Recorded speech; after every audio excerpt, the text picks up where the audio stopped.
Pemberlakuan jam malam bagi para pelajar di Purwakarta mulai diberlakukan. Bupati, Sekda, para pejabat hingga para kepala sekolah turun menyisir ke seluruh penjuru kota Purwakarta. Mereka mencari pelajar yang masih keluyuran di atas jam 9 malam. Hasilnya, sejumlah pelajar terjaring di sejumlah tempat, mulai dari lapangan futsal, kafe, hingga tempat-tempat nongkrong di pinggir jalan. Apapun alasannya, para pelajar ini langsung disuruh pulang dan ditegaskan jika aturan jam malam mulai diberlakukan. Kita sisir semuanya, KP-KP kita sisir, jalan kita sisir, semuanya. Pokoknya tanpa terkecuali, sama semuanya, tanpa terkecuali. Setelah jam 9 nggak boleh ada anak SD, anak SMP, anak SMA keluyuran sampai jam 4 pagi. Kecuali mereka mengikuti pendidikan atau latihan yang diadakan oleh sekolah atau lembaga-lembaga pendidikan resmi. Ya, terus pengecualian yang kedua, dia mengikuti kegiatan keagamaan, mengikuti kegiatan sosial yang diizinkan oleh kedua orang tuanya. Yang ketiga, mereka keluar bersama kedua orang tuanya. Terus yang keempat, tentunya malam hari libur. Kalau malam hari libur boleh. Ini berlaku untuk jam malam masuk sekolah. Razia ini akan secara masif dilakukan baik di tingkat kabupaten hingga tingkat desa dengan harapan pelajar lebih disiplin waktu. Namun aturan ini berlaku hanya di waktu efektif sekolah, sedangkan hari libur akan dilonggarkan. Dari Purwakarta, Jawa Barat, Irwan, iNews melaporkan. Ya, pembatasan jam malam juga akan dilakukan di Depok, Jawa Barat. Nantinya pengawasan program jam malam akan dilakukan secara kewilayahan.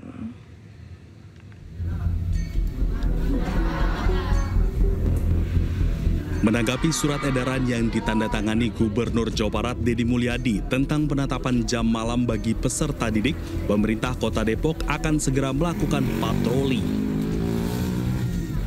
Menurut Wali Kota Depok, razia ini lebih bertujuan untuk peningkatan disiplin anak usia pelajar agar anak kembali ke rumah di jam 9 malam karena di atas jam 9 banyak resiko bagi anak di luar rumah.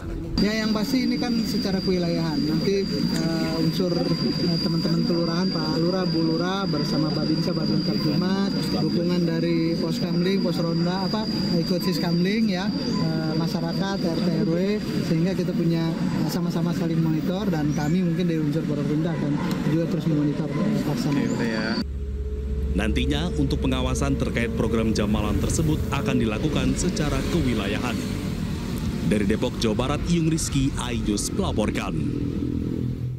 Pemirsa, beredar di media sosial pernyataan seorang HRD bahwa job fair hanyalah formalitas.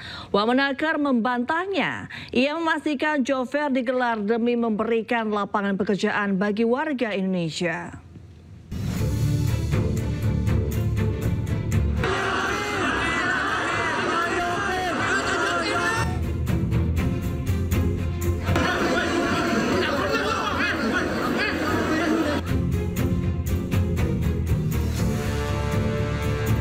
Sulitnya mencari pekerjaan membuat job fair ramai dipadati para pencari kerja.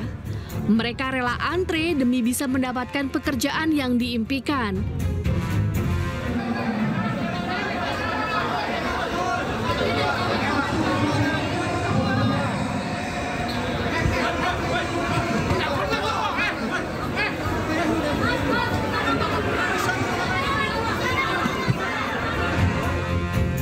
Namun beredar di media sosial informasi yang menyatakan job fair hanyalah formalitas sebuah perusahaan.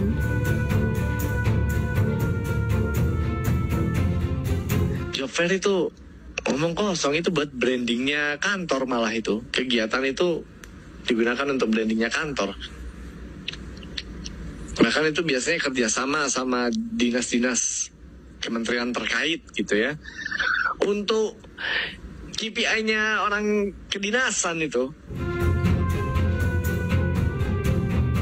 Wamenakar pun membantah keras pernyataan ini. Kemenaker tegaskan akan menginvestigasi bila ada perusahaan yang memperlakukan job fair sebagai formalitas. Nah, itu pernyataan nggak bertanggung jawab, formalitas. Saya minta HRD-nya untuk segera dipecat itu. Kok pernyataannya kurang ajar segitu? Formalitas, jangan bikin job fair kalau begitu. gitu berarti dia ngada-ngada tuh. Gitu. Saya mau tahu nama perusahaannya HRD ini siapa? Berarti kurang ajar tuh. Berarti kurang ajar. Kenapa? Ada penelusuran nggak terkait hal itu nanti? Ya kalau seandainya butuh investigasi, kita investigasi. Makanya maksud saya, HRD-nya siapa? Jangan bikin hoax saya. Sementara itu hingga kini jumlah pengangguran di Indonesia masih tinggi. Data dari BPS menyebut pada bulan Februari 2025, pengangguran di Indonesia mencapai 7,28 juta orang. Lebih tinggi dibandingkan pada bulan Februari 2024, yaitu sekitar 7,2 juta orang. Namun masih lebih rendah dibanding bulan Februari tahun 2023, yaitu 7,99 juta orang menganggur. Tim Liputan, iNews melaporkan. Gubernur Jakarta Pramono Anung menanggapi soal ancaman pemutusan hubungan kerja hotel dan restoran di Jakarta. Pramono telah berkoordinasi dengan pihak hotel dan restoran di Jakarta untuk selalu dilibatkan dalam acara-acara besar yang akan diadakan di Jakarta sebagai langkah antisipasi terjadinya PHK massal. Di Provinsi DKI berusaha semaksimal mungkin, saya sudah berkomunikasi juga dengan PHRI untuk bisa supaya tidak ada PHK massal. Kenapa itu kami lakukan? Kami memperbanyak event. Kalau teman-teman pelajari, event di Jakarta sekarang ini kan banyak banget. Mulai dari lari, bulan ini aja ada 3 atau 4 lari. Kemudian event-event musik yang dulu belum ada seperti Soundfest tiba-tiba ada. Kemudian kalau Java Jazz kan ada. Nah, dengan perbanyakan event ini membuat perhotelan bisa bertahan.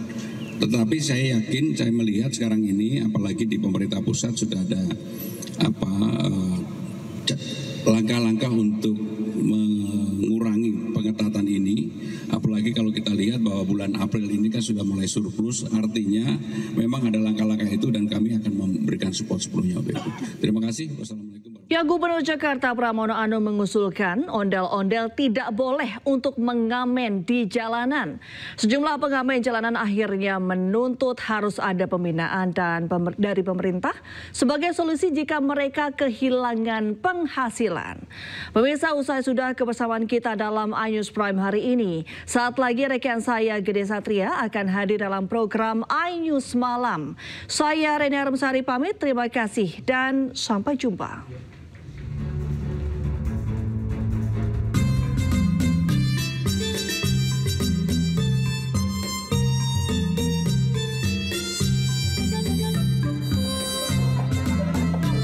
Budaya ondel-ondel belakangan masih kerap dimanfaatkan untuk mengamen. Padahal Gubernur Jakarta Pramono Anung tidak ingin kesenian ondel-ondel disalahgunakan demi menghargai budaya Betawi. Pramono akan membuat kebijakan agar ondel-ondel tidak lagi turun ke jalan untuk dibuat mengamen. Mohon maaf, ondel-ondel tidak digunakan untuk mencari nafkah, mengamen lah. Tetapi betul-betul dirawat dengan baik. Ondel-ondel gimana? Ya, sekarang ini saya akan meminta ondel-ondel bukan untuk di jalanan, tapi merupakan bagian dari budaya utama Betawi. Larangan ondel-ondel untuk mengamen akhirnya menuai respon dari sejumlah pihak. Beberapa pengamen ondel-ondel jalanan menyebut pelarangan ini cukup meresahkan karena mereka bisa kehilangan penghasilan. Kita buat nerusin jiwa seni Betawi aja, buat menghibur anak-anak juga, ya buat pemasukan aja buat kita juga. Intinya buat hiburan aja. Kita kan nganggur kan semua kan, nganggur bakal beli beras, beli nasi gitu. Liburan kita makan apa? Sementara itu, salah satu simpatisan seni ondel-ondel menilai wacana pelarangan ondel-ondel untuk mengamen sebagai langkah yang tepat. Karena ondel-ondel merupakan warisan budaya yang harus lebih diperhatikan. Ondel-ondel ngamen itu sudah ada dari zaman dahulu. Bahkan diberikan ruang tempat, bahkan dikenakan pajak bagi mereka yang ngamen di Jakarta gitu. Nah, itu adalah budaya ngamen yang harus kita lestarikan gitu. Jangan dibatasi.